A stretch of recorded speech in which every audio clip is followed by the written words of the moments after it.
नमस्कार। मेरा नाम राहुल लिलोरिया है और मैं राहुल लिलोरिया से इंजीनियर राहुल लिलोरिया कैसे बना, उसके बाद इंजीनियर राहुल लिलोरिया से मिस्टर क्रिएटर का सफ़र मैंने कैसे तय किया, उसके बारे में मैं आप सभी को डिटेल में बताऊंगा। क्योंकि जितने भी मुझसे जुड़े हुए लोग हैं वो मेरे बारे में अक्सर पूछा करते हैं कि मैंने कैसे ये सब कुछ किया और कहाँ से मेरी यात्रा शुरू हुई और कहाँ पर ख़त्म हुई। एक्चुअल में यात्रा कहीं भी ख़त्म नहीं होती है, हमारा सफ़र जो सक्सेस का कभी भी ख़त्म नहीं होता। सक्सेस एक जर्नी है, इस चीज़ को आपको याद रखना चाहिए। तो सबसे पहले तो मैं आपको ये बताऊंगा, आपका सबसे पहला सवाल होता था कि मैं कहाँ का रहने वाला हूँ। तो सबसे पहले मैं आपको ये बता देता हूँ कि मैं नयापुरा एक गांव का रहने वाला हूँ। और नयापुरा कहाँ पर आता है? नयापुरा बागली तहसील में आता है। बागली तहसील कहाँ पे आती है? बागली तहसील देवास ज़िले में आती है। और देवास ज़िला कहाँ आता है? एमपी में आता है, मतलब मध्य प्रदेश में आता है। और मध्य प्रदेश आपको पता है इंडिया में आता है। तो इस तरह मैं विलेज नयापुरा का रहने वाला हूँ।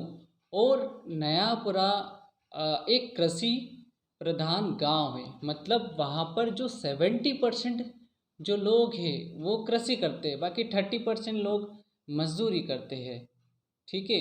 सबसे पहले मेरा जो डिस्कशन टॉपिक रहेगा वो मेरे गांव के ऊपर रहेगा, क्योंकि आज जो भी हूँ मैं मेरे गांव की वजह से हूँ। दूसरा मेरा जो टॉपिक रहेगा वो एजुकेशन सिस्टम के ऊपर रहेगा। अब एजुकेशन सिस्टम के ऊपर रहेगा मतलब जो इंजीनियरिंग का एजुकेशन सिस्टम है उसमें क्या एडवांसमेंट की रिक्वायरमेंट है, किस चीज़ की ज़रूरत है, इंजीनियर को क्या चाहिए और क्या नहीं चाहिए ड्यूरिंग द बी मतलब बैचलर ऑफ का एजुकेशन होता उस टाइम की बात कर रहा हूँ। ये बात भी मैं डिस्कस करूँगा ताकि एजुकेशन जो एमपी का एजुकेशन सिस्टम वो सॉल्व हो पाए। तो इसके लिए हमें क्या करना पड़ेगा? सबसे पहला जो डिस्कशन हमारा टॉपिक है वो है हमारा गांव। तो हम गांव के बारे में सबसे पहले डिस्कस करेंगे। तो डिस्कस करने के लिए हम गांव के बारे में पूरी जानकारी आपको देते हैं। तो मैंने अभी बताया आपको कि यहाँ पर ज़्यादातर लोग किसान हैं, मतलब 70% लोग किसान हैं। और किसानों की जो समस्या है लगभग 2006 से है यहाँ पर। 2006 से अब कौन सी समस्या है? अब एक्चुअल में मैं कोई किसान नहीं हूँ, लेकिन किसानों की समस्या सॉल्व करना भी एक अच्छी चीज़ है। क्योंकि जनता की समस्या सॉल्व करना एक अच्छी चीज़ है। जैसे आप स्टूडेंट थे, आपने मेरे को प्रॉब्लम बताई, तो प्रॉब्लम के बेसिस पे मैंने आपके लिए यूट्यूब पे बहुत सारे वीडियो बनाए और आपकी प्रॉब्लम भी मैंने सॉल्व की। तो मैं जब आपकी प्रॉब्लम सॉल्व करता हूँ, इंजीनियरिंग सेक्टर से रिलेटेड प्रॉब्लम सॉल्व कर सकता हूँ, तो गांव की जो जनता की आवाज़ आप तक क्यों नहीं पहुँचा सकता? तो इस जनता की आवाज़ को आपको ज़्यादा से ज़्यादा लोगों तक पहुँचाना है। तो उसके लिए हमें क्या करना पड़ेगा, मैं आपको डिस्कस करके बताऊंगा एक एक चीज़। ये जो नयापुरा गांव है इसे अगर देखा जाए तो एक छोटी अमेरिका भी कहा जाता है। जब लोग वहाँ पर एंट्री करते हैं, मतलब कहीं बाहर से आते हैं, ऐसा नहीं लगता है कि गांव है, वो सिटी जैसा लगता है। क्योंकि वहाँ पे एंट्री में ऐसा दिखता है। एक्चुअल में जब आप गांव से थोड़ा सा बाहर जाओगे तो आपको खेत ही खेत दिखेंगे। मतलब एक्चुअल में वहाँ पर कृषि ही होती है। अब जो कृषि होती है तो वो 30% जो लोग मजदूर होते हैं वो कृषि ही करते हैं। कृषि मतलब वहाँ पर मजदूरी करते हैं। किसान क्या, और किसान भी काम करता है। जब किसान भी काम करता है और वो लोग मजदूरी भी करते हैं तो वहाँ से एक इनकम सोर्स पैदा होता है। तो इसका मतलब वहाँ की जो कृषि है वो मजदूरों का पेट भी भरती है और किसानों का पेट भी भरती है। और किसान कितना मेहनती होता है। किसान क्या करता है, धरती का सीना चीर कर उस बीज की पैदावार करता है। और उसके बाद जब पानी आता है तो कितना मतलब उसके लिए परेशान होता है जब फसल बर्बाद नहीं हो जाए। और पानी नहीं रहता है तो भी परेशान होता है, जब भीषण गर्मी पड़ती है तो भी परेशान रहता है। तो अब मेरा मेन जो टॉपिक है, किसान की समस्या भी सॉल्व हो जाए और वहाँ के जो दूसरे मजदूर हैं उनकी समस्या भी सॉल्व हो जाए। क्योंकि किसान की प्रॉब्लम सॉल्व हो जाएगी, ऑटोमेटिक वहाँ के मजदूर की समस्या भी सॉल्व हो जाएगी। तो यहाँ पर एक योजना थी जो आनी थी, उसकी मांग 2006 से लगी हुई है।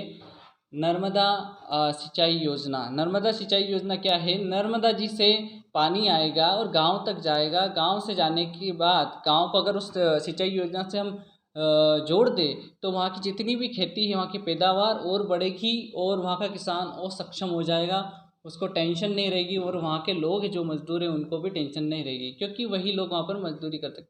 अगर किसान को घाटा जाएगा तो ऑब्वियसली बात है कि मजदूर को भी घाटा जाएगा। तो जो भी हम करते हैं आज, मतलब जैसे कि जो भी जनता की सेवा करते हैं, जनता की सेवा कौन करते हैं? जो भी सत्ता में पार्टियां रहती है वो करती है। अब सत्ता में कोई भी पार्टी हो, हमें मुझे उससे कोई मतलब नहीं है।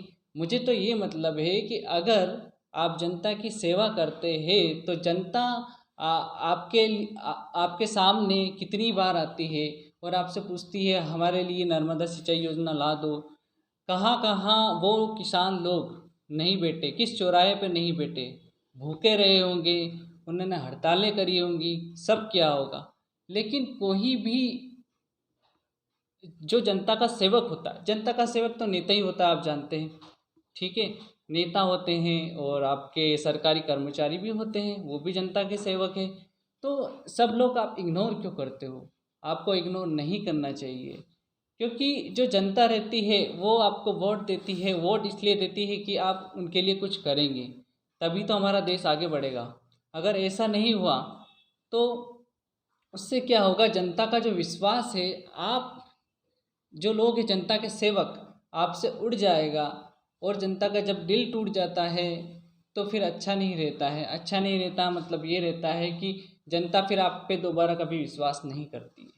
तो आप जनता का विश्वास ना तोड़े। जनता का विश्वास ना तोड़े मतलब मेरा भी विश्वास ना तोड़े, क्योंकि मैं भी उसी पर्टिकुलर गांव का हूँ। तो आप मेरा विश्वास भी ना तोड़े। और वो जो नर्मदा सिंचाई योजना है, जैसे वो कमलापुर से जो शाजापुर तक गई है, अगर ये नर्मदा के पास आता है नयापुरा गांव, तो यहाँ पर भी इसको क्यों छोड़ दिया गया? इसे भी लेना चाहिए था। यहाँ पर भी किसान लेते हैं, इससे आसपास के जुटे हुए लोग हैं। चारिया हो गया, जैसे अब छतरपुरा हो गया, और आपका देखे तो अगुरली हो गया। अब ये वीडियो बनाने का मेरा मेन मकसद है, मेरे गांव के साथ मैं हूँ, भले ही मैं किसान नहीं हूँ। आप भी इंजीनियर्स थे, लेकिन मैं ऐसा नहीं, आप मेरे गांव के नहीं हैं, आप बाहर अदर स्टेट के हैं, लेकिन फिर भी मैं आपके साथ हूँ। इसलिए क्योंकि आपकी प्रॉब्लम थी तब भी मैं आपके साथ था, किसान है तो किसान के साथ भी रहूँगा मैं। तो इस वीडियो बनाने का तात्पर्य मेरा मेन यही है। इसके बाद ही मैं आगे इंजीनियरिंग के जो वीडियो है वो क्या एजुकेशन सिस्टम में चेंज होना वो मैं बता पाऊँगा। तो इस वीडियो को आपको ज़्यादा से ज़्यादा जगह तक मतलब शेयर करना है, और गांव की जो समस्या है उसे सॉल्व करवाना है। तो गांव की समस्या सॉल्व होगी तो मेरी प्रॉब्लम सॉल्व होगी। अगर मेरी प्रॉब्लम सॉल्व होगी तो गांव आगे बढ़ेगा। और सीधी सी बात है, आज जो भी हूँ मैं मेरे गांव की वजह से हूँ, सीधी सी बात है। तो और आप उसी वजह से मुझे सुन भी पा रहे हैं, नहीं तो आज मैं यूट्यूब तक भी नहीं पहुँच पाता। तो हमें क्या करना है, ये जो पर्टिकुलर जो नर्मदा सिंचाई योजना है, इसके लिए कुछ ना कुछ करना पड़ेगा। आप सभी को मेरा साथ भी देना पड़ेगा, मेरे गांव का साथ भी देना पड़ेगा, क्योंकि आज जो कुछ भी हूँ मैं मेरे गांव की वजह से हूँ। मैं फिर से एक बार फिर से कहना चाहूँगा कि गांव के किसान हर जगह गए, हर जो भी जिन पार्टियों की सत्ता थी वहाँ पर गए। उसके बाद 2006 से अभी तक कुछ भी नहीं हो पाया है। जैसा जो चल रहा है वैसा चल रहा है। लेकिन मुझे पता है जब मार्च का सीज़न आता है, फरवरी मार्च का सीज़न आता है, उस टाइम पर पीने के पानी की समस्या भी आ जाती है। जब पीने के पानी की समस्या आ जाएगी तो फसल तो वैसे ही बर्बाद हो जाएगी। तो किसान ने भूखा रहकर हर जगह जा जाकर देख लिया, उसके बाद भी कुछ भी नहीं हुआ। एक जबकि ये गांव नर्मदा के बहुत पास में आता है। अब नर्मदा के बहुत पास में आता है तो इस गांव को क्यों छोड़ दिया गया? इस क्षेत्र को क्यों छोड़ दिया गया? इस क्षेत्र को नहीं छोड़ना चाहिए था। तो जो भी जिस भी पार्टी का यहाँ पर सत्ता है, वो पार्टी यहाँ के लिए कुछ करे और गांव के लिए कुछ करे, इसलिए गांव का विकास भी होगा, वहाँ की जनता का विकास भी होगा, और इस तरह गांव आगे भी बढ़ता रहेगा। मैं बार बार एक ही चीज़ पे फोकस कर रहा हूँ कि हमारा जो पर्टिकुलर गांव है वो किसान का है, मतलब किसान मतलब 70% किसान है, वहाँ पर 30% लोग मजदूरी करते हैं। तो इसका मतलब ये है, इसके आसपास के जो एरिए है वहाँ पर भी सेम ही रेशियो है। तो ये वाला क्षेत्र नहीं छूटना चाहिए इस पर्टिकुलर मतलब नर्मदा सिंचाई योजना में। तो हमारा जो मेन फोकस रहता है वो गांव के लिए होता है। तो गांव के लिए हमें काम करना चाहिए। मैं गांव के साथ जुड़ा हूँ तो गांव के लिए काम करूँगा, और धीरे धीरे जो भी गांव की कृषि से रिलेटेड समस्या है, पानी वाली समस्या है, सिंचाई वाली समस्या है, वो सॉल्व हो जाएगी। इसी तरह मेरे गांव का जो किसान का मुद्दा है वो यहीं पर ख़त्म होता है। मुझे आशा है कि जो भी लोग इस वीडियो को सुन रहे होंगे वो ज़्यादा से ज़्यादा इसे लाइक करेंगे और शेयर करेंगे, ताकि ये मुद्दा सॉल्व हो सके और हमारे गांव में के किसान फिर से खुश हो जाए। खुश तो वैसे भी है, लेकिन इस वजह की इस योजना की वजह से खुश नहीं है, क्योंकि ये योजना हमारे गांव में नहीं आई है। और आज तक मैंने किसी को ये नहीं बोला कि आप मेरे चैनल को सब्सक्राइब करो या फिर लाइक करो। ऑटोमेटिकली आप सब लोग लाइक भी करते हैं, सब्सक्राइब भी करते हैं, क्योंकि मैं बात ही वही बताता हूँ जो काम की होती है। बिना काम की बात मैं कभी भी वीडियो में नहीं बताता हूँ। अब मेरा जो सेकंड मुद्दा है, पहला मुद्दा किसान वाला मेरे गांव का मुद्दा, वो ख़त्म होता है। दूसरा जो मुद्दा है मेरा एजुकेशन सिस्टम। हमारा जो एजुकेशन सिस्टम है इंजीनियरिंग, सिविल इंजीनियरिंग का, उस एजुकेशन सिस्टम में एडवांसमेंट की रिक्वायरमेंट है। मतलब आजकल जो सॉफ्टवेयर्स का डेवलपमेंट हुआ है उसकी वजह से जो पुराने इंजीनियर्स थे उनके लिए काम करना बड़ा मुश्किल हो गया है। इसीलिए आज की जो जनरेशन है जो इंजीनियरिंग कर रही है, सिविल इंजीनियरिंग कर रही है, विशेष सिविल इंजीनियरिंग कर रही है, आर्किटेक्चर कर रही है, इंटीरियर डिज़ाइन कर रही है, उनके लिए विशेष है कि सॉफ्टवेयर्स का नॉलेज, और वो नॉलेज जो आगे उनको कंसल्टेंसीज वगैरह ओपन करने में काम आता है, वो पहले ही वो गेन कर ले। मतलब अगर आपकी 4 साल की इंजीनियरिंग होती है तो चौथे साल के अंदर आपको एक विशेष ट्रेनिंग दी जाए। विशेष ट्रेनिंग कोई स्पेशल ट्रेनिंग होती है।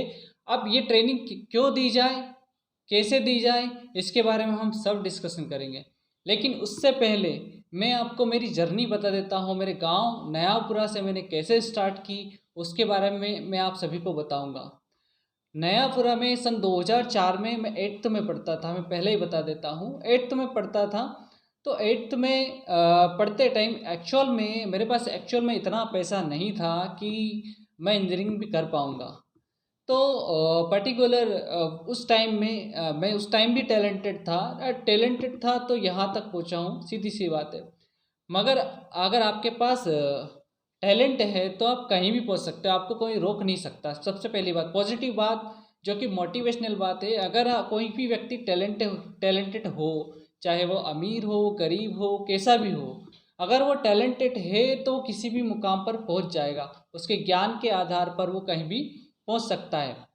लेकिन उस ज्ञान का इस्तेमाल वो सही जगह करेगा, सही काम में करेगा, तो ही आगे पहुंच पाएगा, नहीं तो नहीं पहुंच पाएगा। बहुत जल्दी उसका करियर ख़त्म हो जाएगा। तो सबसे पहले अगर आपके पास ज्ञान है, नॉलेज है, तो आप उसका इस्तेमाल तो करें, लेकिन सही जगह करें। तो जब मैं 8th में था तो उस टाइम भी मैं फर्स्ट डिवीज़न आया था। तो मुझे उस टाइम पे 2004 में ही जो सरपंच थे हुकुमचंद कंठाली थे, उन्होंने उसका इनाम रखा था साइकिल का। तो मुझे साइकिल मिली थी, मैं बहुत खुश हुआ था उस टाइम पे। उसके बाद मैं 8th में 9th में उत्कृष्ट विद्यालय बागली आ गया। बागली एक तहसील है, तो वहाँ आने के बाद मेरा एजुकेशन वहाँ पर भी हुआ। लेकिन उस टाइम पर भी मेरे पास कुछ पैसा नहीं था, क्योंकि एक्चुअल में मेरे मदर फादर जो भी है, मेरे फादर जो वो टेलर है, और टेलरिंग का काम करते थे। और उस टाइम पे मेरी माँ मतलब मजदूरी करती थी। तो मजदूरी करती थी, तो मजदूरी भी कहाँ करती थी, किसान के यहीं करते थे हम लोग। तो किसान हमारे लिए इम्पोर्टेंट है एक्चुअल में, तो इसीलिए मैंने ये वाला मुद्दा उठाया था। अब उत्कृष्ट विद्यालय में मेरा एजुकेशन हुआ, एजुकेशन के बाद मेरा इंजीनियरिंग हुआ। तो उस टाइम पे भी मेरे पास कुछ पैसा नहीं था। एक्चुअल में क्या है, बैंक से मुझे लोन लेना था, लोन नहीं मिल रहा था। तो एक पर्टिकुलर व्यक्ति है, मैं उनका नाम बता देता हूँ, श्री लक्ष्मी नारायण जी जायसवाल। उन्होंने मेरी मदद की उस टाइम पे 2012 नहीं सॉरी 2008 की बात है। 2008 में उन्होंने मुझे एक चेक दिया, 50,000 का चेक था। उस चेक के दम पे मैं आज यहाँ पर पहुँचा हूँ, मतलब आप लोगों तक पहुँच पाया हूँ। और ये अभी जो मेरा यूट्यूब चैनल जो मोनेटाइज हो रहा है, और उसमें जिसका जो मैनेजमेंट देखती है वो कंपनी है गो वायरल, दिल्ली की कंपनी है। तो ये कंपनी मेरे चैनल को मैनेज करती है। मैनेज करने के साथ साथ वहाँ की जो मैडम है दिव्या मैडम, उनसे मेरा बहुत अच्छा कांटेक्ट है। ठीक है, तो कंपनी से भी मेरा अच्छा रिलेशन है, गांव के लोगों से भी अच्छा रिलेशन है मेरा। आप बाहर के जितने भी लोग हैं, एमपी के लोग हैं, एमपी से बाहर के जितने भी लोग हैं, सभी से अच्छा रिलेशन है। क्योंकि मैंने सभी के लिए कुछ ना कुछ किया है, सही करना चाहा है, इसीलिए मैं आज इस मुकाम पर हूँ। आज मेरे वीडियोस लोग देखने के लिए उनको सेल भी करते हैं, ऐसा हो चुका है। लेकिन एक टाइम था मेरे पास कुछ भी नहीं था। तो इंजीनियरिंग जो सेक्टर है उसमें हमें जाना है, तो उससे पहले मैं एजुकेशन के बारे में आपको बता रहा था कि उत्कृष्ट विद्यालय था, वहाँ से फिर मैं इंजीनियरिंग में चला गया। इंजीनियरिंग मेरी कहाँ से हुई? M I T M Ujjain से हुई इंजीनियरिंग, सिविल इंजीनियरिंग। तो उस टाइम पर भी मैंने एक चीज़ देखी कि मैं कभी भी आगे नहीं बैठता था, पीछे बैठता था। पीछे बैठता सिर्फ बातों को ध्यान से सुनता था, ध्यान से सुनता था। ध्यान से सुनने के साथ साथ उन बातों पर अमल करता था, उन पे विचार करता था। और धीरे धीरे करके एक बार कंपनी में एक इंटरव्यू हुआ। उस इंटरव्यू के थ्रू, पहले तो मैं गांव में था, उस इंटरव्यू के थ्रू सबसे पहली जो कंपनी थी, मेरी जो कंपनी थी वो दिल्ली की कंपनी थी। तो वहाँ पर मेरा सिलेक्शन, मेरा मतलब प्लेसमेंट हो गया था। तो वहाँ से मेरा करियर स्टार्ट हुआ। लेकिन उस करियर स्टार्ट होने से पहले ही मैं बता देता हूँ आपको, मैंने सारी चीज़ों का एनालिसिस किया है, इंजीनियरिंग के ऊपर सारी चीज़ों का एनालिसिस किया है, किताबें लिखी, बुक्स भी लिखी है। मैं एक राइटर भी हूँ, ऑथर भी हूँ, सोशल वर्कर भी हूँ, सिविल इंजीनियर भी हूँ, सॉफ्टवेयर ट्रेनर भी हूँ। मतलब कुछ लोग तो मुझे मल्टी टैलेंटेड भी बोलते हैं, तो अच्छी बात है। लेकिन मेरे पास जितना नॉलेज है उतना ही नॉलेज है, उसके बाद हर चीज़ का नॉलेज हर इंसान के पास नहीं होता है। तो जितनी चीज़ों से मैं टच हुआ, जितनी चीज़ों के साथ मैं जुड़ा, उतनी ही चीज़ों का मेरे पास नॉलेज है। अब इंजीनियरिंग का जो सिस्टम था, मैंने इंजीनियरिंग तो कर ली, लेकिन उस नॉलेज को मैं जब वहाँ पर साइट पे अप्लाई करने गया तो पूरी तरह अप्लाई नहीं हो पाया, पूरी तरह अप्लाई नहीं हो पाया। क्योंकि मैं जहाँ पर साइट पर था, वो जो साइट थी क्वालिटी कंट्रोल की साइट थी। अब क्वालिटी कंट्रोल की साइट क्या होती है मैं आपको बता देता हूँ। अगर हम सेक्टर की बात कर रहे हैं, कौन से सेक्टर की बात कर रहे हैं? सिविल इंजीनियरिंग का जो सेक्टर होता, एक एनटीपीसी कंपनी होती, नेशनल थर्मल पावर कॉरपोरेशन। उस कंपनी में एक डिपार्टमेंट होता है। अब डिपार्टमेंट कैसे होते? सीसीडी मतलब सिविल कंस्ट्रक्शन डिपार्टमेंट होता है। एफटीओ फील्ड क्वालिटी एश्योरेंस होता है, मतलब क्वालिटी कंट्रोल होता है। बिलिंग डिपार्टमेंट होता है, मतलब एक कंपनी में सारे डिपार्टमेंट होते हैं और पूरा प्रोसेस होता है। तो उस पूरे प्रोसेस के थ्रू काम किया जाता है, आप समझिए, उस पूरे प्रोसेस के थ्रू काम किया जाता है। तो सबसे पहले कहीं किसी भी बिल्डिंग का कोई कंस्ट्रक्शन होता है तो उसको सिविल कंस्ट्रक्शन डिपार्टमेंट देखता है। लेकिन सिविल कंस्ट्रक्शन डिपार्टमेंट किस बेसिस पे देखता है? सबसे पहले जो भी प्रोजेक्ट होता है उसकी ड्राइंग रिलीज होती है। ड्राइंग रिलीज होती है मतलब एग्जीक्यूशन के लिए ड्राइंग का रिलीज होता है। जब ड्राइंग रिलीज होती है तो उसका एग्जीक्यूशन होता है, और उसका एग्जीक्यूशन कौन करता है? ये करता है सिविल कंस्ट्रक्शन डिपार्टमेंट। जब सिविल कंस्ट्रक्शन डिपार्टमेंट करता है तो ये गवर्नमेंट वाला सिविल कंस्ट्रक्शन डिपार्टमेंट होता है, जैसे कि national thermal power corporation NTPC का, गवर्नमेंट का सीसीडी सिविल कंस्ट्रक्शन डिपार्टमेंट वहाँ पर था। तो ऐसा का ऐसा ये कॉन्ट्रैक्ट किसी और दूसरी बड़ी कंपनी को, जो एमएनसी होती है, एमएनसी क्या होती है मैं बता देता हूँ आपको, मल्टीनेशनल कंपनीज होती है, उन कंपनीज को उसका कॉन्ट्रैक्ट दिया जाता है। तो गवर्नमेंट का जो सीसीडी डिपार्टमेंट होता है, वैसा का वैसा सिविल कंस्ट्रक्शन डिपार्टमेंट आपका कहाँ पर होता है? प्राइवेट सेक्टर में होता है। तो दोनों मिल के काम करते हैं। तो दोनों मिल के काम करते हैं, तो ड्राइंग जो होती है उसके अकॉर्डिंग काम होता है।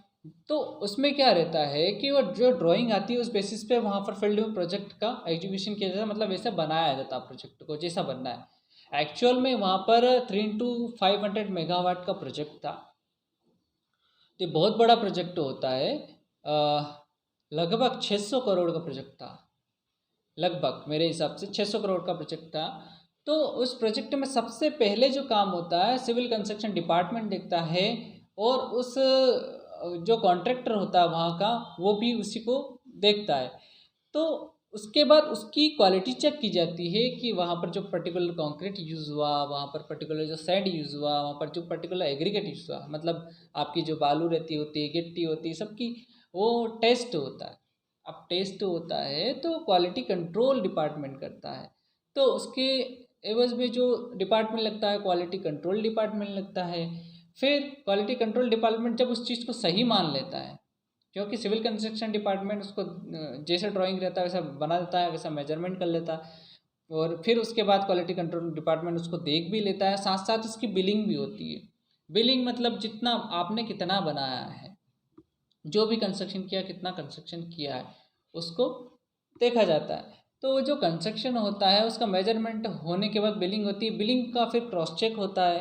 अब बिलिंग किसके अगेंस्ट होती है? बिलिंग होती है गवर्नमेंट कंपनी के अगेंस्ट। मतलब कौन करता है? कॉन्ट्रैक्टर करता है कि हमने इतना काम किया है, तो उसकी बिलिंग होती है। फिर उसको सारे डिपार्टमेंट वेरीफाई करते हैं, जैसे कि बिलिंग डिपार्टमेंट वेरीफाई करता है, क्वालिटी कंट्रोल डिपार्टमेंट वेरीफाई करेगा, सिविल कंस्ट्रक्शन डिपार्टमेंट वेरीफाई करेगा कि कितना काम हुआ है कि नहीं। उसके बाद वो जो है वहाँ का जो कंस्ट्रक्शन का जितना भी डिटेल्स होता है वो जीएम के पास जाता है, फाइनली जनरल मैनेजर के पास जाता है, जो गवर्नमेंट के होते हैं जनरल मैनेजर एनटीपीसी के। तो वहाँ पर सीआईएसएफ भी लगती है, सेंट्रल इंडस्ट्रियल सिक्योरिटी फोर्स लगती है, वो फोर्स भी लगती है वहाँ पर, क्योंकि वो सेंट्रल का प्रोजेक्ट था इसलिए। तो वो जब जीएम सर उसको वेरीफाई करते हैं, उसके बाद वो अमाउंट जो कॉन्ट्रैक्टर कंपनी रहती है उसके अकाउंट में आता है, डायरेक्टली नहीं आता, सभी जगह से वेरीफाई होता है, फिर उसके बाद वो अमाउंट आता है। तो वहाँ पर मैंने लगभग 1 साल काम किया। तो ये जो प्रोजेक्ट था ये कहाँ था मैं आपको बता देता हूँ। ये जो प्रोजेक्ट था हरियाणा में था। हरियाणा में कहाँ पर? झज्जर में था, झज्जर।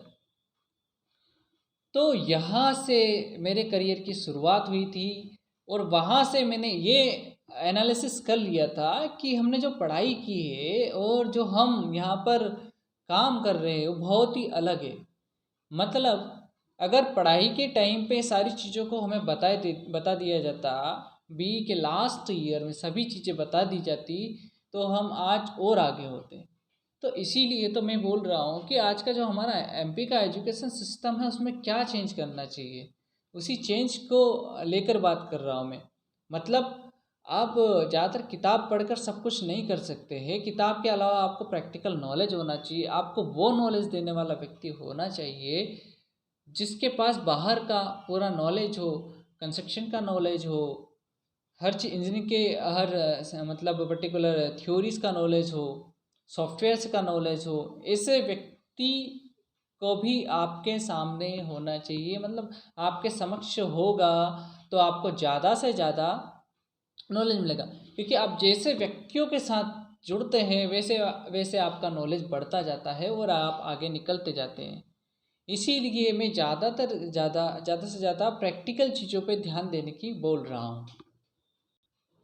आप जितना प्रैक्टिकल लोगों के साथ रहोगे, प्रैक्टिकल इंजीनियर्स के साथ रहोगे, जो भी स्टूडेंट्स होते हैं, तो आपको उतना ज़्यादा प्रैक्टिकल नॉलेज मिलेगा। अगर किसी को मुझसे पर्सनली मिलना है तो वो मेरे गांव भी आ सकता है, क्योंकि मेरे 2 निवास स्थान हैं। एक तो मेरा पर्टिकुलर जो गांव है नयापुरा है, सेकंड जो तहसील है बागली, वहाँ पर भी आ सकता है। तो जिस किसी को भी मुझसे पर्सनली मिलना हो, अगर इच्छा हो तो आ सकता है। अब मैं आगे थोड़ा सा डिस्कशन को आगे और बढ़ा रहा हूँ। अब वहाँ पर मैंने देखा कि हमने जितना भी पढ़ा था वो सब पूरा अलग था। अलग था मतलब जितनी भी पढ़ाई थी वो सिर्फ हमारे जो आंसर शीट होती है, आंसर शीट उसमें लिखने के लिए जो चीज़ें होती है, हम पर्टिकुलर क्वेश्चन का आंसर देते हैं, वो आप पास होने तक सीमित है। लेकिन एक्चुअल में एक इंजीनियरिंग नॉलेज होता है, वो अलग ही चीज़ होती है। वो मुझे लगभग 10 साल अलग अलग फील्ड में रहा, जो कि इंजीनियरिंग की फील्ड थी, कोई अलग फील्ड नहीं थी। इन फील्डों में रहा, फील्ड्स में रहा एक्चुअल में। तो मुझे पता लगा, उसके बाद मैंने एक बुक लिखी जिसका नाम था सिविल एंड आर्किटेक्चर, सीए करके। ये जो बुक होती है, इसमें मैंने सारे जो प्रैक्टिकल नॉलेज को इंक्लूड किया है, इसको समराइज किया है, इसको पूरा लिखा है इसमें कि एक्चुअल में आपका जो पर्टिकुलर सप्लायर क्या होता है, कैसे काम करना चाहिए, कैसे काम नहीं करना चाहिए, सिविल इंजीनियरिंग के कंस्ट्रक्शन में क्या क्या होता है, सब उस बुक में डिटेल में लिखा हुआ है। अब उसके बाद क्या हुआ कि मुझे जब लगा कि यहाँ पर हमने जो भी इंजीनियरिंग में पढ़ाई की थी और यहाँ पर जो काम कर रहे हैं, वो मतलब ज़्यादा डिफरेंट है, ज़्यादा डिफरेंट है, मतलब दोनों में ज़्यादा अंतर लगा। उसके बाद मैंने फिर से टीचिंग को ज्वाइन किया। क्यों? क्योंकि मेरे नॉलेज को फिर मेरे को और बढ़ाना था, क्योंकि जितना मेरे पास नॉलेज था मुझे कम लग रहा था। तो प्रैक्टिकली जब मैं फील्ड पे गया, जब मुझे पता लगा कि यहाँ पर ऐसा ऐसा होता है और यहाँ हम जो पढ़ते हैं वहाँ पर इतना डिफरेंस है। उसके बाद मैंने फिर से उज्जैन के एक कॉलेज में पढ़ाया, श्री गुरु सांदीपनी, श्री गुरु सांदीपनी कॉलेज है उज्जैन में। वहाँ पर मैंने फिर से 2013 में टीचिंग करी। मतलब 2012 में मेरा सिलेक्शन हो गया था, 2013 तक मैं वहाँ पर रहा, एक्सेल कंपनी में रहा। 2013 में फिर से मैंने वहाँ पर टीचिंग करी, और टीचिंग करने के बाद मैंने फिर वहाँ पे स्टूडेंट्स को देखा, तो वहाँ के जो स्टूडेंट का स्तर था बहुत कम था, मतलब उनका लो लेवल था, मतलब आईक्यू लेवल कम था। ये मैंने देखा वहाँ पर स्टूडेंट्स को। तो वहाँ पर भी मैंने उनको कुछ चीज़ें प्रैक्टिकल बताई।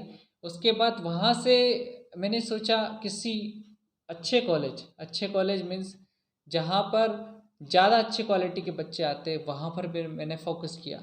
तो फिर मेरे पास मेडिकैप्स जो कि एक कॉलेज है, राव में है, इंदौर में है। तो वहाँ पर फिर उनका कॉल लेटर आया, वहाँ पर मेरा इंटरव्यू हुआ, फिर सिलेक्शन हुआ, और उसके बाद फिर वहाँ पर फिर से मैंने 1 साल टीचिंग की।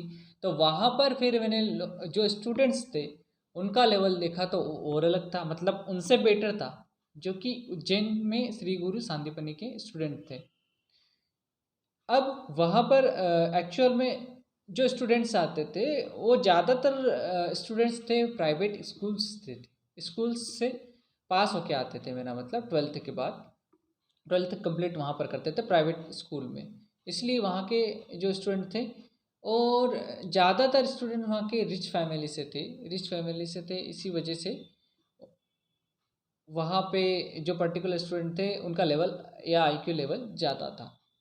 वहाँ पर भी मैंने पढ़ाया 1 साल, 1 साल टीचिंग करने के बाद वहाँ के स्टूडेंट का लेवल देखा। फिर उसके बाद मैंने और अच्छे कॉलेज जैसे चमेली देवी CTGI, उस इंस्टीट्यूट में भी पढ़ाया। तो वहाँ के स्टूडेंट का जो लेवल था वो बीच में था। किसके बीच में था? श्री गुरु सांदीपनी इंस्टीट्यूट था उसके बीच, और जो SJS ITS वाले श्री गुरु सांदीपनी वाले स्टूडेंट थे उनके बीच, और मेडिकैप्स के स्टूडेंट के बीच में था। मतलब मैंने पहले लो लेवल के स्टूडेंट को पढ़ाया, फिर मेडिकैप्स में थोड़े हाई, फिर उन दोनों के बीच वाले स्टूडेंट्स को पढ़ाया। तो मुझे 3 तरह की कैटेगरी के स्टूडेंट मिले।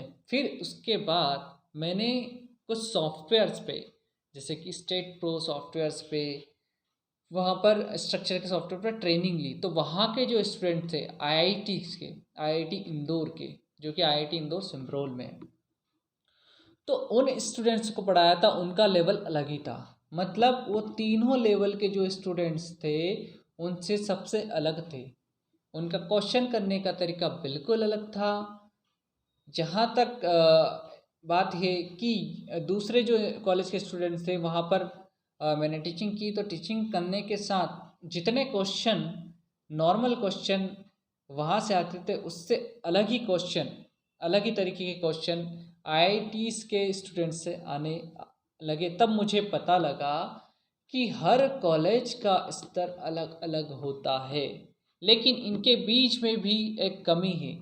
वो कमी है प्रैक्टिकल ट्रेनिंग की, और प्रैक्टिकल ट्रेनिंग की कमी है। उसके बाद ये पता लगा मुझे कि इसके बाद सॉफ्टवेयर्स की लाइन में मैं गया, तो वहाँ पर फिर से मैंने देखा कि सॉफ्टवेयर्स में बहुत सारे सॉफ्टवेयर्स होते हैं, जैसे कि ऑटोकेड सॉफ्टवेयर होता है, आपका 3ds मैक्स सॉफ्टवेयर होता है, मतलब डिज़ाइन और ड्राफ्टिंग होती है, ड्राफ्टिंग और डिज़ाइन का जो कोर्स होता है। तो वहाँ पर जो सॉफ्टवेयर्स होते हैं, सॉफ्टवेयर्स का भी बहुत इंपॉर्टेंट रोल था। सिविल इंजीनियरिंग में, आर्किटेक्चर में, इंटीरियर डिज़ाइन में, सब में था। तो उस रोल को मैंने फिर से वहाँ से सॉफ्टवेयर्स का नॉलेज गेन किया। मतलब मैंने प्रैक्टिकल नॉलेज पहले पहले मैंने सबसे पहले पढ़ाई की, फिर प्रैक्टिकल नॉलेज लिया, प्रैक्टिकल नॉलेज के बाद फिर से टीचिंग करी, अपने नॉलेज को और बढ़ाया, और बढ़ाने के बाद में अच्छे आईआईटीज़ कॉलेज में भी पढ़ा चुका हूँ, मतलब वहाँ के स्टूडेंट से भी मिल चुका हूँ। तब उसके बाद जो सॉफ्टवेयर्स का नॉलेज था, वो सॉफ्टवेयर का नॉलेज भी लिया, फिर मुझे पूरा जो इंजीनियरिंग का सिस्टम है वो समझ में आने लगा। मतलब मैंने 10 साल, लगभग 10 साल इसी चीज़ में खर्च नहीं किए, मतलब इन्वेस्ट नहीं किए, ऐसा नहीं बोलूँगा मैं, 10 साल लगा है। उसके बाद मेरे को एक सॉल्यूशन मिला कि इंजीनियरिंग का जो सिस्टम है वो चेंज होना चाहिए। चेंज कैसे होना चाहिए है कि एक साल के सिस्टम में कोई भी पर्टिकुलर स्पेशल पर्सन हो, भले कोई भी स्पेशल पर्सन हो, जिसके पास सभी चीज़ों का नॉलेज हो। मतलब आप जब यहाँ से इंजीनियरिंग कर लेंगे, किसी कंपनीज में जाएंगे या खुद का काम स्टार्ट करेंगे, तो आपको मेन किस चीज़ की आवश्यकता पड़ेगी, तो उसके लिए एक अनुभवी इंसान की ज़रूरत होती है। तो वो अनुभव मैंने लिया, और मैंने देखा कि अगर ऐसा हो जाए इस सिस्टम में, तो हमारा जो एमपी का एजुकेशन सिस्टम जो कि इंजीनियरिंग का है वो बहुत आगे निकल जाएगा, और क्वालिटी वाले लोग, क्वालिटी वाले क्वालिफाइड इंजीनियर्स यहाँ से पैदा होंगे। पैदा होंगे मीन्स ये है कि वहाँ से निकलेंगे, सीधी सी बात है। ठीक है, मैं आपको बता देता हूँ कि जब भी आप 0 लेवल से 1 लेवल तक जाओगे, मतलब 0 का सफ़र आप 1 तक तय करोगे, जब उस समय आपको बहुत सारी परेशानी आएगी, तकलीफ़ें आएगी, लोग परेशान करेंगे, लेकिन उस समय आपको डरना नहीं है। मतलब अपनी जो भी रास्ता रहता अपना, उस मार्ग को एक मदमस्त हाथी की तरह चलते हुए तय करना है। तो आपको जब सक्सेस मिलती है तो बहुत सारी समस्याएं आती है, और उसमें अपने ही लोग आपकी टांग खींचेंगे। तो ऐसे केस में आपको उन पर ध्यान नहीं देना है, और आपको आगे बढ़ते हुए जाना है। अब इसके बाद हम थोड़ा सा डिस्कशन आगे बढ़ाते हैं। मैं बात कर रहा था सॉफ्टवेयर्स की।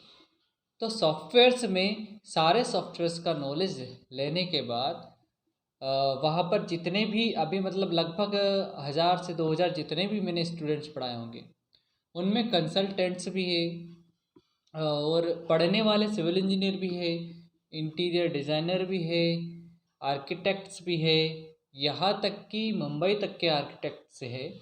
सभी सभी लोग हैं जितने भी, उनकी जो भी समस्याएं थी, उन समस्याओं को मैंने उनकी समस्या को अपनी समस्या माना। आप समझ रहे हैं? आप जब तक लोगों की समस्याओं को अपनी समस्या नहीं मानेंगे, तब तक आप उसे सॉल्व नहीं कर सकते। और जिस दिन आपने लोगों की समस्या को अपनी समस्या मान लिया और सॉल्व करने लग गए, तो आपका नॉलेज भी बढ़ेगा और समस्या भी सॉल्व होती चली जाएगी, और लोग आपकी तारीफ भी करेंगे। इसलिए आपको क्या करना पड़ेगा, लोगों की जो समस्याएं हैं उनको अपनी समस्या समझना पड़ेगा। इसी दम पे, इसी एक लाइन के बेसिस पे कि लोगों की समस्याओं को अपनी समस्या समझना, इसी एक लाइन के दम पर मैंने इतना नॉलेज इकट्ठा किया। क्योंकि अगर मैं लोगों की समस्या को अपनी समस्या नहीं समझता, तो मेरे पास नॉलेज ही नहीं होता, मैं उसे इग्नोर कर देता, तो कुछ भी नहीं होता। तो आपको किसी भी चीज़ को इग्नोर नहीं करना है। आपको अगर ज़्यादा से ज़्यादा सीखना है तो लोगों की समस्याओं को आपकी समस्या माननी पड़ेगी, तभी आप आगे बढ़ सकते हैं। नहीं तो आप ज़िंदगी में कुछ भी नहीं सीख पाएंगे। अब ये जो सिविल इंजीनियरिंग का सिस्टम है, इसमें जो भी 4 साल होते हैं, 4 साल में क्या होता है कि 6-6 महीने के एक एक सेमेस्टर होते हैं, मतलब लगभग 8 ही होते हैं सेमेस्टर, 8 सेमेस्टर होते हैं। तो 8 सेमेस्टर में आप पढ़ाई करते हैं तो आपका जो एजुकेशन सिविल इंजीनियरिंग का सिस्टम है वो 3 ही साल का कर देना चाहिए। 3 साल का क्यों कर देना चाहिए? 3 साल तक आप कंसोलिडेटेड, मतलब एक संक्षिप्त नॉलेज लें। किसका? सिविल इंजीनियरिंग का। सिविल इंजीनियरिंग का संक्षिप्त नॉलेज लेंगे और चौथे साल से आपकी स्पेशल ट्रेनिंग चालू हो जानी चाहिए किसी भी कॉलेज में। स्पेशल ट्रेनिंग क्या होती है? स्पेशल ट्रेनिंग ये होती है कि आपने जो पढ़ा, पढ़ाई के बेसिस पे आपने आंसर शीट में जो भी जवाब दिया, उस बेसिस पे तो आप क्वालिफाई हो चुके हैं, लेकिन एक्चुअल में आप मार्केट में इंजीनियर के रूप में काम करने योग्य है या नहीं, वो उस एक साल में डिसाइड होगा। उस एक साल में क्या डिसाइड होगा? आपको वो चीज़ सिखाई जाएगी जो आपको मार्केट में रहकर करनी है। मतलब प्रैक्टिकल लेवल पर जो पब्लिक से, लोगों से डील करनी है, उस चीज़ की ट्रेनिंग। अब उस चीज़ की ट्रेनिंग क्या हो सकती है? पहली ट्रेनिंग आपकी क्या होनी चाहिए? सबसे पहले ट्रेनिंग आपकी ये होनी चाहिए कि आपने जो भी अभी तक पढ़ा है उसका सॉफ्टवेयर्स में कैसे यूज़ करना है। सॉफ्टवेयर्स में क्यों? क्योंकि अभी जो ज़माना है वो सॉफ्टवेयर्स का है। जब ज़माना ही सॉफ्टवेयर्स का है तो एक साल इसीलिए तो हम दे रहे हैं पर्टिकुलर आपको सिविल इंजीनियरिंग में। मतलब वो एक साल सॉफ्टवेयर्स के लिए हो जाएगा और प्रैक्टिकल क्लाइंट से कैसे बात करनी है आपको, उस चीज़ के लिए हो जाएगा। तो जब आप सॉफ्टवेयर्स का नॉलेज लेंगे तो लगभग आपको सॉफ्टवेयर्स का नॉलेज लेने में लगभग आपको लग जाएंगे 5 से 6 महीने सॉफ्टवेयर्स का नॉलेज लेने में लग जाएंगे। आप सॉफ्टवेयर्स का नॉलेज भी आपके पास आ जाएगा। जब सॉफ्टवेयर्स का नॉलेज आ जाएगा तो सॉफ्टवेयर्स में एक्चुअल में काम कैसे करना है वो आपकी सेकंड स्टेप्स रहेगी। एक्चुअल में काम करना मतलब आपको सबसे पहले बिल्डिंग बायलॉस पता होने चाहिए। मतलब सिविल इंजीनियरिंग में जो भी काम करना, बायलॉस पता होना चाहिए। गवर्नमेंट में कौन कौन से ऑर्गेनाइजेशन होते हैं उनके बारे में पता होना चाहिए। जैसे कि नगर पालिका होती है, नगर निगम होती है, इन सब के बारे में आपके पास नॉलेज होना चाहिए। और ये नॉलेज आप इंजीनियरिंग कर लेते हैं 4 साल, उसमें वेस्ट कर देते हैं। 4 साल बाद फिर आप 1-2 साल और गुजार देते हैं, उसके बाद भी आपके पास नहीं आ पाता है। क्यों नहीं आ पाता? मैं आपको बताता हूँ। क्योंकि इस नॉलेज को देने वाला मार्केट में कोई व्यक्ति ही नहीं है। जिसके पास जितना जितना नॉलेज होता है वो उस नॉलेज के अनुसार उस पर्टिकुलर जगह पे प्लेस हो जाता है, या तो किसी कंपनी में चला जाता है या फिर खुद का काम चालू कर देता है। लेकिन मार्केट में ऐसा बंदा अवेलेबल नहीं है जिसके पास सारा नॉलेज हो, सारा नॉलेज हो और उस नॉलेज को आपको एक साल में बांट सके। जब वो एक साल में उस नॉलेज को बांट देगा तो उसके जैसे इंजीनियर्स यहाँ पर बनेंगे। बनेंगे मतलब अच्छे इंजीनियर, वेल क्वालिफाइड इंजीनियर्स बनेंगे। तो उसमें आपको क्या क्या सिखाना चाहिए? आपको एस्टिमेशन सिखाना चाहिए, बिल्डिंग का एस्टिमेट कैसे करना है, नगर पालिका की ड्राइंग्स को कैसे बनाना, कॉरपोरेशन ड्राइंग कैसे बनाई जाती है। क्योंकि आप सिर्फ सिविल इंजीनियरिंग में बिल्डिंग डिज़ाइन ड्राइंग का सब्जेक्ट पढ़ते हैं, पढ़ने के बाद उसको पास कर देते हैं, लेकिन उसमें एक चीज़ लिखी देती है बिल्डिंग बाय लॉ। अब बिल्डिंग बाय लॉ आपको कहाँ से मिलेगा? आपको भूमि विकास नियम से मिलेगा। भूमि का कैसे विकास करना है, कॉलोनी को कैसे बनाया जाता है। हमारे यहाँ एमपी में देखें तो बहुत सारे इंजीनियर को ये नहीं पता होता है कि वो कितने एरिया तक काम कर सकता है और कितनी बिल्डिंग्स की हाइट जो होती है, मैक्सिमम हाइट कितनी बिल्डिंग बना सकता है। मतलब ये भी नहीं पता होता है। क्यों नहीं पता होता? ये सिर्फ इसीलिए नहीं पता होता है क्योंकि उनको वो पर्टिकुलर नॉलेज देने वाला बंदा ही नहीं मिलता है। जब इस तरह के आपके पास ट्रेनर होंगे तो आप बहुत आगे पहुंच जाएंगे।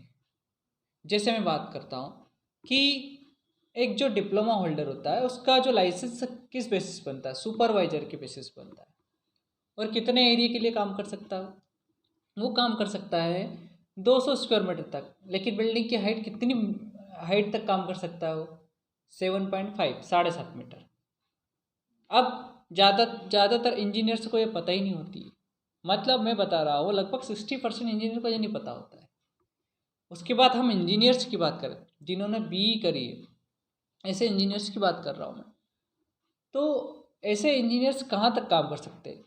300 स्क्वायर मीटर तक वो काम कर सकते हैं। ये कहाँ लिखा है? जो भूमि का नियम होता है उसका नियम नंबर 26 है, उसमें लिखा हुआ है। तो 300 स्क्वायर मीटर तक काम कर सकता है, मतलब इतने प्लॉट एरिए का काम ले सकता है। और हाइट आपकी 7.5 मीटर ही रहेगी। इसके बाद अब स्ट्रक्चर इंजीनियर जो एमटेक करते हैं उनके लिए क्या प्रावधान है? उनके लिए क्या रूल है? उनके लिए है 500 स्क्वायर मीटर तक का। 500 स्क्वायर मीटर तक वो काम कर सकते हैं और वो 3 मंजिल मतलब 11 मीटर तक बना सकते हैं। 11 मीटर की बिल्डिंग का परमिशन दे सकते हैं। ऐसे कंसल्टेंट काम कर सकते हैं। उसके बाद जो आर्किटेक्ट होते हैं, आर्किटेक्ट 5 साल अपने सिर्फ बिल्डिंग की ड्राइंग, स्कूल की ड्राइंग, मतलब स्पेस प्लानिंग में ही गुजार देता है। इसीलिए उसका लेवल हाई होता है। ज़्यादातर लोग ये नहीं समझ पाते हैं कि आर्किटेक्ट इंजीनियर में क्या फ़र्क है, इंटीरियर डिज़ाइनर में क्या फ़र्क है। तो ये फ़र्क भी बहुत सारे इंजीनियर्स को नहीं पता होता है। क्यों नहीं पता होता? जानकारी के अभाव में। जानकारी ही नहीं होती है एक्चुअल में, क्योंकि आर्किटेक्ट का काम एक्चुअल में क्या है, सिविल इंजीनियर का काम एक्चुअल में क्या है। अगर मैं सिविल इंजीनियरिंग की बात करूँ, सिविल इंजीनियर की बात कर रहा हूँ पर्टिकुलर, तो सिविल इंजीनियर एक स्पेस प्लानिंग में इतना उसके पास नॉलेज नहीं होता है जितना एक आर्किटेक्ट के पास होता है। आर्किटेक्ट के पास स्पेस प्लानिंग में 5 साल का नॉलेज होता है, क्योंकि वो 5 साल स्पेस प्लानिंग में वर्क करता है। और सिविल इंजीनियर जो होता है एक्चुअल में, वो एज ए स्ट्रक्चरल इंजीनियर काम कर सकता है, वैल्यूएशन कर सकता है, एस्टिमेट का काम कर सकता है। लेकिन एक डिज़ाइनर होता है। अब उसमें से भी सिविल इंजीनियर बनने के बाद डिज़ाइनर भी बनते कुछ लोग। तो डिज़ाइनर जो सॉफ्टवेयर में एक ही चीज़ पे काम करते हैं, वो 3D मॉडलिंग में काम करते हैं, वो डिज़ाइनर होते हैं, लेकिन वो 3D डिज़ाइनर होते हैं। उसके बाद आप ड्राफ्टिंग की बात करें, ड्राफ्टिंग भी सिविल इंजीनियर करता है, और आर्किटेक्ट भी करता है, और इंटीरियर डिज़ाइनर भी करता है। लेकिन जो इंटीरियर डिज़ाइनर होता है वो इंटीरियर की ड्राफ्टिंग करता है, और जो सिविल इंजीनियर होता है वो स्ट्रक्चर की ड्राफ्टिंग कर सकता है, प्लानिंग भी कर सकता है। लेकिन जो आर्किटेक्ट होता है वो स्पेस प्लानिंग करता है तो ड्राफ्टिंग करता है, लेकिन ड्राफ्टिंग में वो इन सबसे ज़्यादा बेटर होता है। अब बेटर वही क्यों होता है, मैं इसलिए तो बता रहा हूँ आपको क्यों होता है बेटर। इसलिए होता है कि वो 5 साल काम करता है। तो इस तरह देखें तो एक आर्किटेक्ट है तो आर्किटेक्ट की लिमिट काम करने की ज़्यादा होती है। इसके बाद ग्रुप एजेंसी भी होती है। मतलब कुछ लोग क्या करते हैं, ग्रुप बनाते हैं। जैसे एक सिविल इंजीनियर हो गया, आपका एक इंटीरियर डिज़ाइनर हो गया, और आपका एक आर्किटेक्ट हो गया, फिर आपका एक स्ट्रक्चर इंजीनियर हो गया। तो ये क्या है, ग्रुप बनाते हैं, तो ग्रुप एजेंसी होती है। तो ग्रुप एजेंसी की लिमिट ये होती है कि ग्रुप एजेंसी इन सभी से, स्ट्रक्चर इंजीनियर से, आर्किटेक्ट से सबसे ज़्यादा एरिया का काम कर सकती है, कॉलोनीज का काम कर सकती है, बड़े प्रोजेक्ट कर सकती है। अब इसमें से बहुत सारी चीज़ें आप लोगों को आज नहीं लगी होगी, जितने भी लोग इंजीनियर्स आर्किटेक्ट्स मुझे देख रहे हैं। जिन लोगों को पता है वो तो अच्छी बात है, जिन लोगों को नहीं पता है लेकिन उनके लिए फ़ायदे की बात है। तो ये सब चीज़ें ही तो है जो आपको एक काबिल इंजीनियर बनाएगी। मतलब काबिल इंजीनियर MP से बनेंगे इसी बेसिस पे, क्योंकि आपको इस तरह का नॉलेज देने वाला व्यक्ति चाहिए। अब मार्केट में ऐसे व्यक्ति का अभाव या कमी हमारे एजुकेशन सिस्टम को पीछे ले जाएगा। पीछे किसे ले जाएगा? क्योंकि सॉफ्टवेयर्स का एडवांसमेंट आ चुका है। अभी अगर आप देखें तो जो एक सिस्टम आया है एबी पास करके, एबी पास क्या होता है? Automated building plan approval system होता है। अब इस सिस्टम में क्या होता है? इस सिस्टम में सॉफ्टवेयर्स पे काम हो गया है। मतलब पहले आप क्या करते थे पेपर्स पे वर्क करते थे। पुराने इंजीनियर्स होते थे पेपर्स पे वर्क करते थे। अब पेपर्स पे वर्क बहुत कम होता, पेपर वर्क कम हो गया है। अभी डायरेक्टली एक ऑनलाइन सिस्टम है एबी पास, उसके थ्रू सारी बिल्डिंग्स की परमिशन मिल रही है। मतलब उसमें कलर कोडिंग का वर्क होता है, उसके लिए पर्टिकुलर यूज़र मैनुअल होता है। अब इस तरह की ट्रेनिंग्स को आप पहले ही आपके कॉलेज में आपके स्टूडेंट्स को पढ़ा दे तो आपका कॉलेज कहाँ निकल जाएंगे, आपके स्टूडेंट का स्तर क्या होगा? आप ज़रा सोचिए। आपका कॉलेज भी बहुत आगे निकल जाएगा, आपका एजुकेशन सिस्टम भी सुधर जाएगा, आपके स्टूडेंट को जॉब भी मिल जाएगी, वो अपने दम पर अपने पैर पे खड़े होकर कुछ भी कर सकता है, मतलब सारे काम कर सकता है। इसीलिए इस वीडियो का बनाने का मेरा मेन मोटो था। इसीलिए मैंने दो मुद्दे रखे, दोनों ही मुद्दे बहुत बड़ी समस्या है। एक पर्टिकुलर देखा जाए तो पर्टिकुलर मेरे विलेज नयापुरा की समस्या, जो कि सिंचाई वाली समस्या है, और दूसरी जो है इंजीनियर्स की समस्या है। तो इंजीनियर्स को कैसे उनका लेवल बढ़ाया जाए, उनको कैसे नॉलेज दिया जाए, किस तरह के लोगों की या ट्रेनर की आज के सिविल इंजीनियरिंग सिस्टम में ज़रूरत है, वो आपको पता चले। अभी वीडियो हमारा ख़त्म नहीं हुआ, अभी और आगे जाएगा, क्योंकि बहुत सारी ऐसी चीज़ें हैं जो आप नहीं जानते हैं। आपको ये बताना चाहिए सभी कॉलेजों में कि पर्टिकुलर एक कंपनी में काम कैसे होता है, कैसे एक कंपनी काम करती है, वहाँ पर इस पर्टिकुलर कंपनी में कैसे रहना चाहिए, एचआर से कैसे डील करना चाहिए, आपके सीनियर से कैसे डील करना चाहिए, आपके टेक्निकल डिपार्टमेंट से कैसे डील करना चाहिए, ये सारी चीज़ें भी आपको बतानी चाहिए।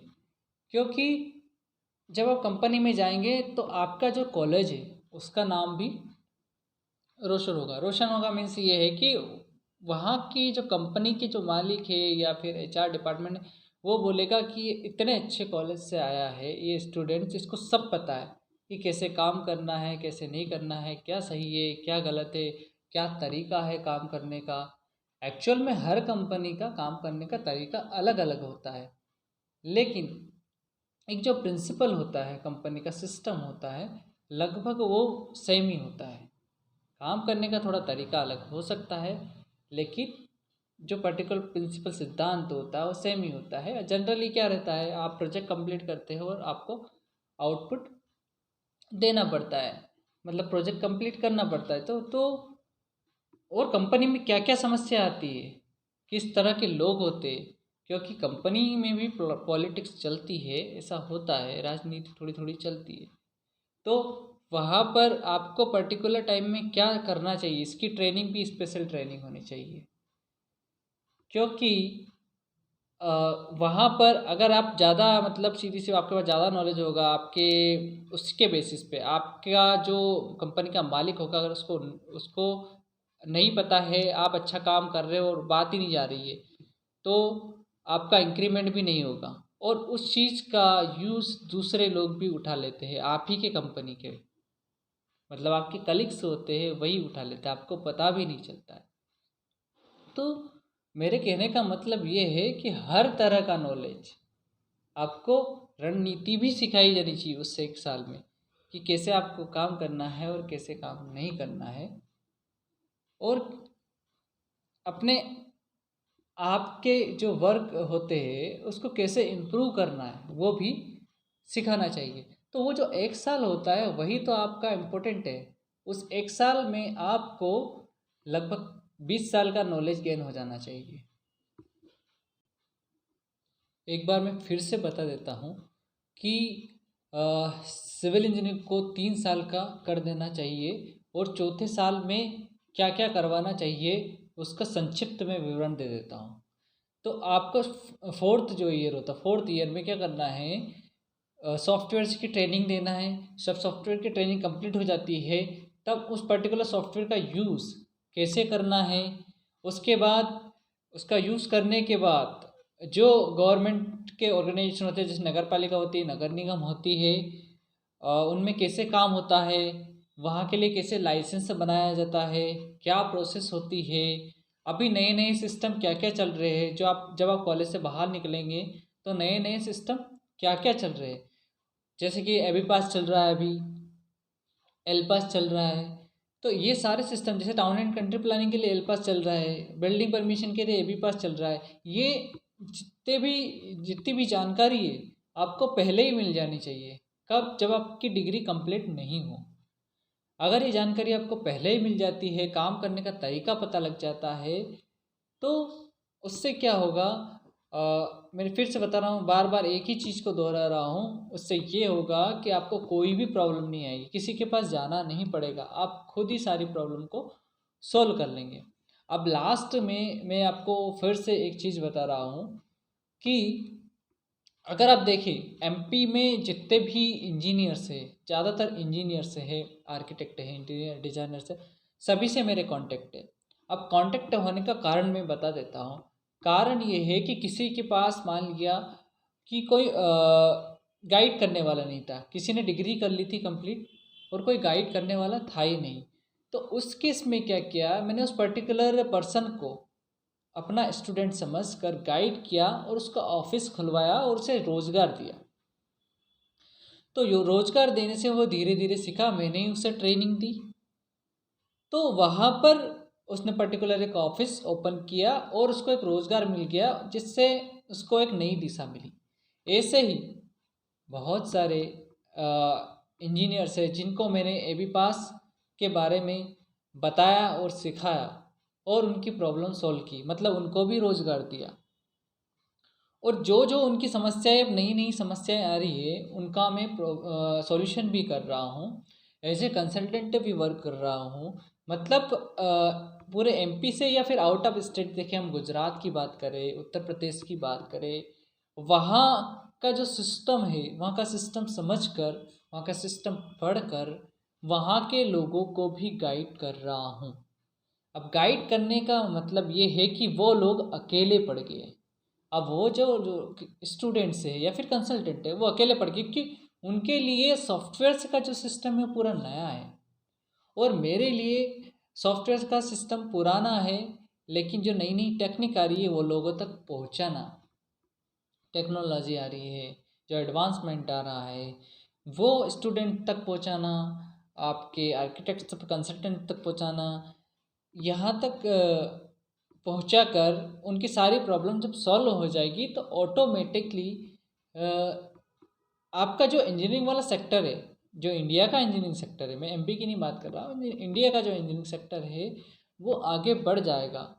तो इसीलिए मेरे, अगर मैं बात करूँ कि ऑफिस कितने होंगे, जितने आप एमपी में जीले गिन ले उतने मेरे ऑफिस है, क्योंकि वहाँ पर हर ऑफिस में पर्टिकुलर एक बंदा बैठा हुआ है और कुछ क्या करता है, कुछ नहीं करता है, सीधी सी बात है, हर चीज़ जो भी दिक्कत आती है, जो भी डाउट्स है, जो भी समस्याएं आती है वो मुझे बता देता है।